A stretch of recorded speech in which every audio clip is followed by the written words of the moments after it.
السلام عليكم ورحمة الله وبركاته maraadin jirtay barashada xirfadda video editing-ka haddaba muuqaalkaani waa muuqaalkaagii waxaan qabanaynaa fasal cusub oo lagu baranayo xirfadda video editing-ka weliba muddo aad u kooban haddaba haddii aad ku jirto wakhtiyada fasaxa ama haddii aad fursad u hayso inaad barato xirfadda video editing-ka waxaad ku baran doontaa muddo aad u kooban sidoo kale muuqaalkaani waxaan kugu sidaa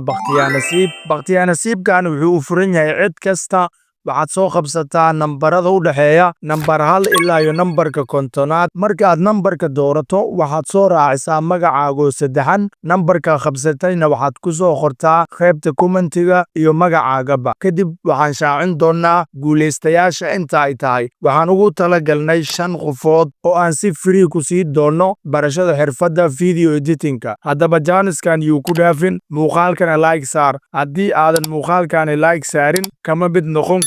guuleystayaasha sidoo kale waxaan idinka codsanayaa tiktok-geena qaybta commentiga ugu sareyso ayaan soo saarayaa linkigiisa inaad tiktok-gaasi ku soo biirtaan oo aad follow garaysaan taasina waa codsi sidoo kale haddii uu nasiibkaaga noqon waayo baqtiyaa nasiibka oo dad kale nasiibkooda noqdo kooriska waad ka mid noqon kartaa waxaad aga mid noqon kartaa keliya waad iska diiwaangelinaysaa lacag yar oo diiwaangelin ayaad bixinaysaa wax bil ah lagaama rabo inta ka harsan free ayaad ku qaadan doontaa sidoo kale kooriskan wuxuu leeyahay practical joogta wixii kugu adkaado oo aad garan weysana waad soo celin doontaa macalinka ayaa kula xalin doono cashiradan waxay ku baxi doonaan telegram groups haddaba wakhtiga ay diiwaangelinta soconayso waa wakhti kooban fadlan haddii aad danaynayso inaad barato xirfaddan video editing-ka waxay ka mid tahay xirfadaha ugu muhiimsan ee maanta dunida looga baahan yahay haddii aad danaynayso oo aad marar fara badan raadin jirtay halkee ka baran karaa sideese ku baran karaa haddaba fursaddaani waa fursadaadii waxaad igala soo xiriiri kartaan whatsapp nambarka shaashada idinkaga muuqda mahadsanidin haddaba jaanisku wuu kooban yahay muddada ay diiwaangelinta socon doontana waa keliya 24 saacadood markii ku dhaafin jaaniskaani kooriskaani waa kooris uu qof waliba qaadan karo